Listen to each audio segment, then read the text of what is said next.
Got the laser level. Septic field's coming out nice. It's coming out. This is the project that we're about to embark on. We're in the pitch process of it. We're gonna clearly get it because this gentleman wants he wants a spot on our 24 calendar. We have 2 open spots right now. We might be able to get an additional spot for 24, but beyond that, we don't have the resources to do more than that. So what we're pitching is a Garden of Eden here, where we're gonna completely do the soil, compost, and activated charcoal mix that we make and produce from the trees that we harvest. All of this will be edible. The whole entire thing. All the hedges would be blueberries or cranberry or longevity spinach or passion fruit or avocado or mango, or just the list goes on and on. We have like 312 on our list of edible things. It actually looks similar to the old landscape that was here before this stopped being maintained during the construction phase. The project that I'm pitching here is a $125,000 project. It's very standardized. We don't do a lot of custom stuff. It's like, here's the space, put it on the spreadsheet. You get so many large trees to pick from, so many smaller things to pick from. When you're landscaping, you want to plant in the levels. Nature's in levels. You got your big pieces. You need your big pieces. Then you have your step down. Then you step down. Then you step down. And you step down, right? So you have 3, 4, 5 steps. Then you have ground cover. All of the earth needs to be covered with something living. Or it needs to be paved, like with pavers or stepping stones or something like that. But every square foot on the property needs to be addressed.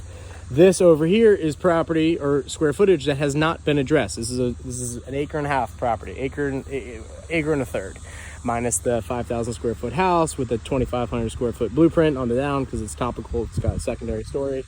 So basically, we're looking at 45,000 square feet out here. Something has to be done. You can put grass on it. You can put whatever on it. My pitch is, if you put grass on this, you have an indefinite.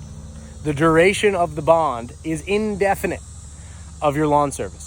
So you know that you're going to put 3 gallons of fuel into this place every week for the truck to come and service you indefinitely. $3 times 4 weeks is 12 gallons of fuel times a whole out year. Sometimes you don't have to mow as much in the winter here, like 1 or 2 months because it's Florida. You still have to show up and do something, but it doesn't grow as fast. You're burning 120 gallons of fuel regardless here. There's no way around it. So over 30 years, you're burning 3,500, 4,000 gallons of fuel to maintain this place. Maybe fuel efficiency doubles, maybe. Still burn 1,800 gallons of fuel. What's the cost of the fuel? Fuel is a depleting resource, like at this point in time. Like max, oil production is we're probably somewhere around there, getting there, and things will transition over. What we're trying to pitch to them is, instead of having this as lawn, let's make this a food forest. Let's make this a garden. Let's make this a place where your wife can take walking trail through here, and there can be bat boxes up in there, and there can be a honeybee thing sitting out there, and there can be all these little things in your yard. We can attract the rabbits here. We can get all of these resources, and you can literally obtain calories from it, and it will filter the water as it drains off into the Gulf of Mexico, and all of it will be compost and natural. It will be natural worms and dragonflies eating the mosquitoes and the whole ecosystem. So the way that we sell this project is, builder wants to do an $80,000 project. I want to do a $125,000 project. A lot of that's soil. So I want to do 125, everything edible. I want to do a subscription after that to warranty, maintain, fertilize, compost tea, put the nutrients in, get the flywheel going, get the ecosystem going. $2,500 a month service. You probably have a lawn service out here for $500. I want to be $2,500 for 3 years. After that point in time, your trees are big. They're huge. Everything is working. If we had any faults in the irrigation system, we've worked them out. We've gotten the whole place dialed in and where it wants to be. If we put something in too shady of an area, we didn't have enough light, we didn't trim it. Like, we're maintaining everything on this property in our pitch, in our subscription service. This has a hurricane and some of the limbs come down, or we're maintaining that. And that's not going to happen because we're going to take these limbs off anyway, trim them up because we have power lines there. It's in our, we're stewarding the property for 36 months after install. After which point, any gardener or your wife or your kids can maintain it from there. It'll be a self-perpetuating system. The rabbits will eat down the little grassy areas. Occasionally you need a couple things here and there, but it's just going to maintain itself. That's what we're pitching. So we're literally pitching like a $210,000, $215,000 total plan. The builder is pitching an $80,000 plan. The point is this: his price is $80,000. My price is $125,000. His cost is fuel indefinitely. Fuel service, lawn service at $500, inflating and indefinitely forever.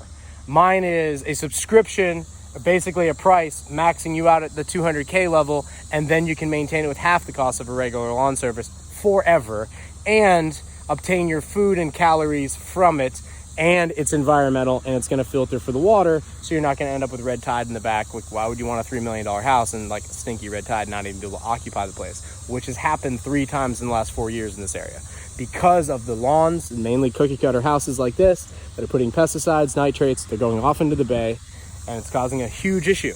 And like this lady next door, she's a super hippie environmental libtard lady. Oh, we want to do nothing. We want to just let it be natural. Well, like then you have mosquitoes, and it's like you can't be natural because this is not natural. So it would be nice if there was nothing here. And some people like Jeff Bezos of the world would be like, oh, return the whole world to a park and we'll live in outer space. That's great. Not my lifetime. So like what I want to do is I want to live in the Garden of Eden, like as we were intended, as the good book starts in chapter 1. Like that's how I want to live. And so that's what we're trying to sell. So the takeaway on this video is cost versus price. Price is a one-time thing. Cost goes on and on and on. I want to have the highest price and the lowest cost. So long-term, the value that I'm bringing is real value. It's actual physical. Like I'm actually literally bringing mangoes to your grandchildren 15 years from now. Like I'm making that happen.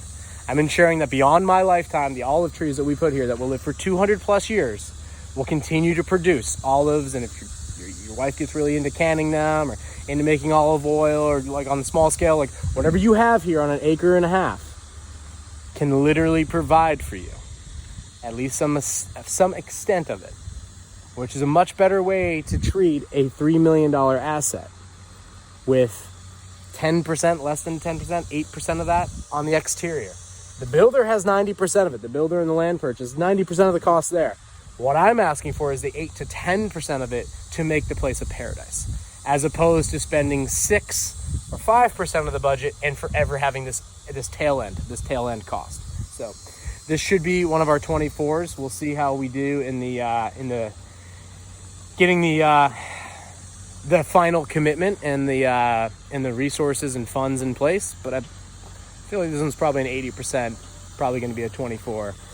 And if not, we'll be doing the 2 Garden of Eden projects this year somewhere else, but on a property like this, because these are our highest value properties. We want to be down by the water, getting the pesticide. We want to literally take back Florida from the water on out in Eastland on our side of the coast, like we're east. So we want to go from the water inland, and we want to restore all of it back to how it used to flow and get rid of the pesticides and all the other stuff. So that's what we will be talking about more in content later. Love you guys. Peace.